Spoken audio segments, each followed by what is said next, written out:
परम मंगलमय परात्पर अखिलेश्वर अकारण करुणा वरुणालय भक्तवांछा कल्पतरु तड़ित निंदित पीतांबरधारी ठाकुर श्री बालकृष्ण लाल की वांगमयी प्रतिमूर्ति श्रीमद्भागवत महापुराण कथानुरागी बंधुओं, भक्तिमती माताएं एवं प्यारे सज्जनों, आज हम सभी लोग गोविंद की पावन कथा में प्रवेश करें, लेकिन उससे पहले आज हमारे बीच में परम पूज्य प्रातः स्मरणीय श्री श्री 108 श्री महामंडलेश्वर गीता मनीषी पूज्य श्री ज्ञानानंद जी महाराज के चरणों में कोटि कोटि वंदन प्रणाम करता हूँ। श्री राधा कृष्ण प्रणाम नमः। श्री गुरुचरण कमलेभ्यो नमः। वंदे ब्रजवसुंधरा वंदे महापुरुष के चरणारविंदम।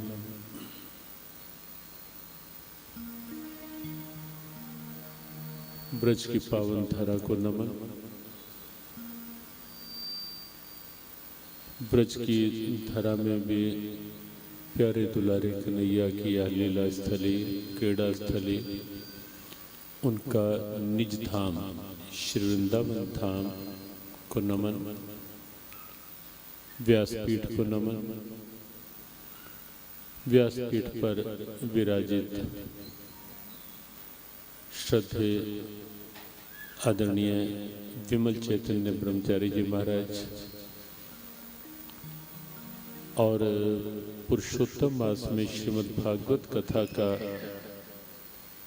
सौभाग्य प्राप्त कर रहे आप सब सज्जन वृंद मातृशक्ति।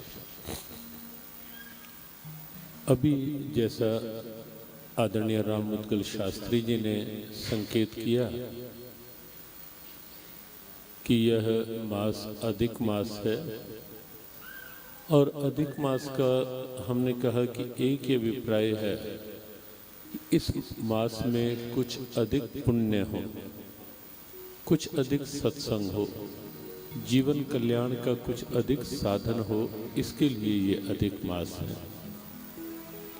और इस अधिक मास को प्रभु ने अपना नाम दिया है, ये मल मास नहीं, ये पुरुषोत्तम मास कहा जाएगा।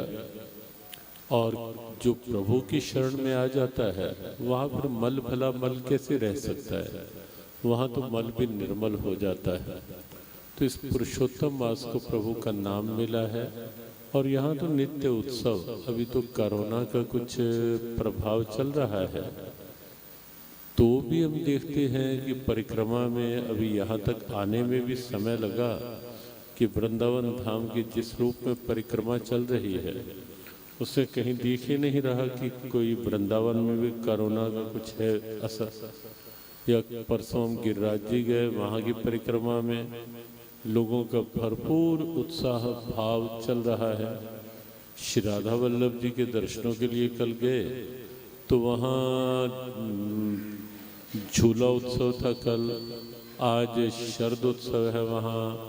ऐसे ही कल दिवाली उत्सव, क्योंकि भगवान श्री कृष्ण ने इस मास में कहा, इस मास के लिए, कि कहीं और कोई उत्सव करे ना करे, मेरे धाम में तो तेरे नित्य उत्सव होंगे, नित्य कथाएं होंगी।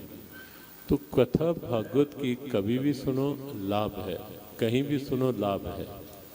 लेकिन जिनकी कथा है, जो इस कथा के मूल तत्व हैं, सार तत्व हैं, अमृत तत्व हैं, भगवान श्री कृष्ण, उनकी कथा उन्हीं के लीला धाम में बैठकर श्रवण करना, ये तो जीवन की एक अक्षय स्मृति है। कि हमने भागवत श्रवण की थी कहाँ? वृंदावन धाम में, कन्हैया की लीला स्थली में। तो ये कुछ दिन जो होते हैं ना, ऐसा जो समय सौभाग्य से मिलता है वो जीवन की अक्षय स्मृति बन जाता है, यह जीवन का अक्षय सौभाग्य बन जाता है। ऐसा समय अक्षय निधि बन जाता है, फिक्स, जिसे फिक्स डिपॉजिट कहते हैं। फिक्स डिपॉजिट केवल धन का ही नहीं होता। हिंदी में फिक्स डिपॉजिट के लिए जो शब्द है वो अक्षय निधि है। और वो लौकिक धन तो कितना किसका अक्षय रहा, जहाँ प्राण निकलते हैं वो कितना भी किसी का फिक्स डिपॉजिट हो वो यहीं का यहीं से यहीं तक रहता है। लेकिन वास्तविक अक्षय निधि, वास्तविक फिक्स डिपॉजिट तो ये है जो आप यहाँ बैठकर वृंदावन धाम में कथा श्रवण कर रहे हो। ये जीवन की अक्षय निधि है। ये ऐसी निधि है जिसे काल भी छीन नहीं सकता। देखो, काल अंतिम समय में सब कुछ यहीं रखवा लेता है। और तो और जब जीव आता है तो शरीर लेकर आता है, लेकिन जब जाता है तो काल शरीर भी साथ ले जाने नहीं देता, शरीर भी यहीं रखवा लेता है। काल शरीर भी यहीं, जीव निकल जाता है। लेकिन यह जो आपने सत्संग कर लिया, कथा श्रवण कर लिया, और वह भी धाम में बैठकर, ये काल की मजाल नहीं है वो आपसे छीन सके। वो जीवन की अक्षय निधि है। वो यहाँ भी आपके साथ है और आगे की यात्रा में भी आपके साथ है। ये जो समय यहाँ बैठ के निकल रहा है तो जीवन का सौभाग्य है, ये जीवन का लाभ है, ये जीवन की अक्षय निधि है, ये जीवन का आनंद है ये, और जीवन की अक्षय स्मृति है यह समय। तो कथा कहीं भी सुनो लाभ, लेकिन वृंदावन धाम में बैठ के सुनना तो परम सौभाग्य। और कभी भी सुनो लाभ, लेकिन पुरुषोत्तम मास में कथा श्रवण करना, भागवत करना, करवाना, ये जीवन का निसंदेह एक दुर्लभ लाभ है। तो आपको सौभाग्य मिला है पुरुषोत्तम मास में कथा श्रवण का। ये निश्चित रूप से भगवत कृपा ही है आप सब पर। और हमारे श्रद्धेय विमल चैतन्य ब्रह्मचारी जी महाराज स्वयं व्यासपीठ से मुखरित हो रहे हैं, उनके द्वारा कथा श्रवण करवाई जा रही है यहाँ आपको। ये भी आप अपना विशेष सौभाग्य समझें। समय हमारे आदरणीय मुदगल जी ने बताया कि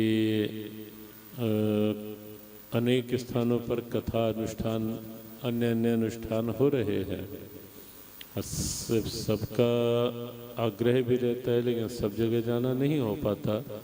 लेकिन हमारे आदरणीय मुदगल जी ने कहा कि यहाँ अपने ब्रह्मचारी विमल चैतन्य जी का बहुत भाव है, बहुत आग्रह है, मन है। तो हमने कहा क्योंकि अभी 6 बजे से संस्कार चैनल पे सीधा प्रसारण भी होना है 1 घंटा, तो हमने कहा कि थोड़ी देर के लिए हम व्यासपीठ को प्रणाम कराते हैं। तो व्यासपीठ को यहाँ नमन और श्रद्धेय विमल चैतन्य ब्रह्मचारी जी महाराज के द्वारा श्रीमद् भागवत कथा का ये रसामृत पान का सौभाग्य आपको मिलता रहे अभी यहाँ। और जैसे जैसे कोरोना के बादल छटेंगे, फिर अलग अलग स्थानों में भी ये सौभाग्य लाभ मिलता रहे, ऐसी प्रभु से प्रार्थना करते हुए आप सबके प्रति हृदय से शुभकामनाएं देते हुए सबको जय श्री कृष्ण, जय श्री राधे।